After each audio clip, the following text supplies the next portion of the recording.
Ayan, dito tayo ngayon no, mga kamasa sa taniman ng palay ano. Titingnan natin dito yung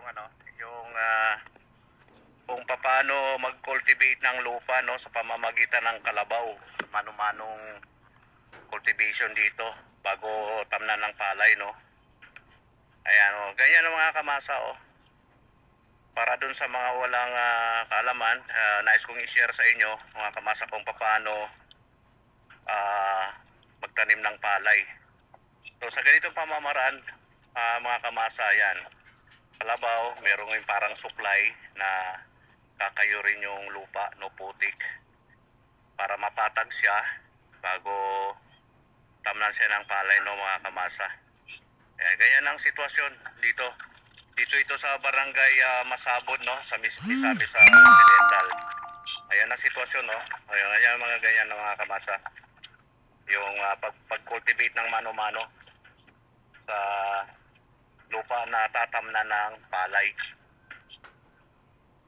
Ayan o.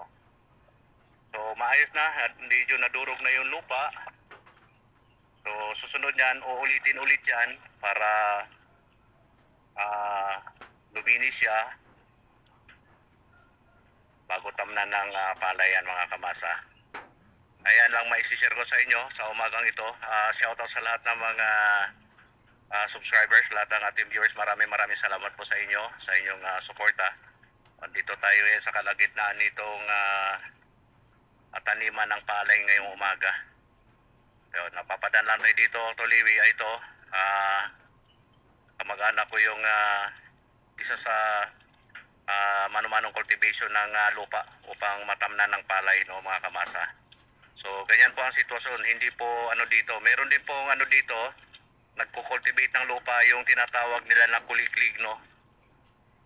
Tinatawag nilang kuliglig.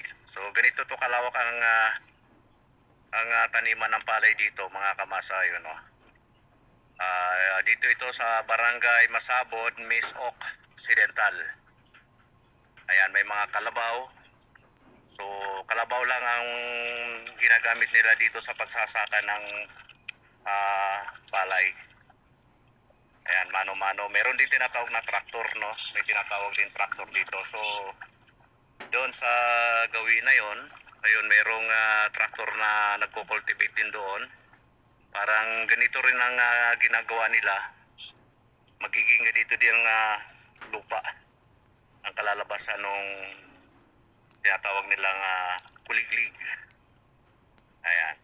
So maganda na tingnan no, mga kamasa, kung i-compare natin doon sa hindi pa nadaanan ng kalabaw o medyo bukol-bukol pa yung lupa, pero dito ayan o, medyo napatag na siya. Kailangan ng tubig dahil kung walang tubig ay hindi kayang i-cultivate ng mano-mano itong lupa na yan. Yun lang mga kamasa. Good morning once again. God bless us all.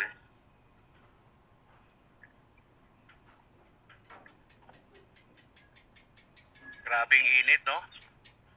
Ganyan lang magsaka no mga kamasa. Napakahirap magbungkal ng lupa. Napakahirap. Then mura lang ang presyo ng palay. 25 pesos lang ang presyo ng palay. Pagdating sa bigas, napakamahal ang bigas. Kaya plus yung mga fertilizer, napakamahal na mga fertilizer, mga gamot sa palay para lang umunlad, para lang gumanda ang tubo ng palay. Kailangan bumili pa tayo ng ganon. Napakahirap magsaka. Kaya mahalin natin yung mga magsasaka kasi diyan nakasalalay. Kung wala magsasaka, wala tayong bigas no, wala tayong bigas. Kaya sana aksyonan ng ating gobyerno yung pangangailangan ng mga magsasaka. Kasi hindi masarap magsasaka dahil tulad niya no, walang sombrero, napakainit, babad sila sa araw, napakahirap ng buhay magsasaka. Kaya gusto ko lang i-share sa inyo no mga kamasa, medyo ito nahirapan tayo dito no kasi tumutulay tayo sa pilapil na sira-sirang pilapil. Medyo kailangan dahan-dahan kasi baka madulas tayo no. Napakainit na ngayon no. Ang oras ngayon ay alas 8:30 ng umaga. So medyo naranasan natin ng matinding init na ngayon, ano. Pero natutuwa ako sa pinsan ko. So pinsan ko 'yun mo, mga kamasa, yung nagpapatag ng lupa. Napakainit. O, dito tayo. Medyo napadaan lang tayo dito, no.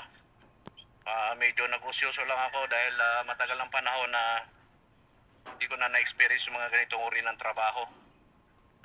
So, yun lang mga kamasa. Nais ko lang i-share sa inyo kung paano magtanim ng palay. Ayan, ganyan sila dito. Kahit saang probinsya tayo, kung paano magkaroon tayo ng palay sa lugar na ito. So ganito, so merong yan, mga tubigan na ganito. Ayan, mga tubigan ng ganyan. Kailangan talaga may tubig dahil hindi makultivate ang lupa pag walang tubig, no?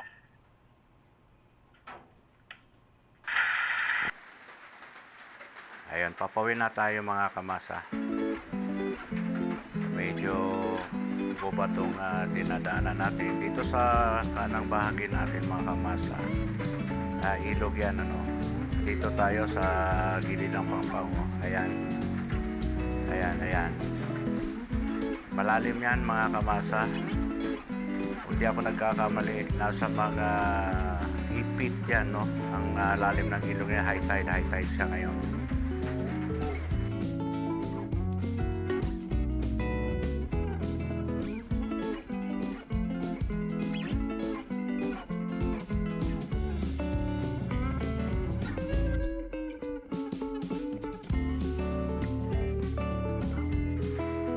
Dadaan tayo dito sa maliit na tulay na bakal, no, mga kamasa.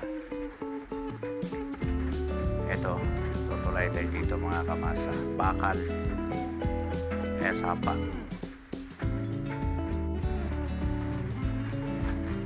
Ayan, no, ganyan ang natitirang dayami ng palay.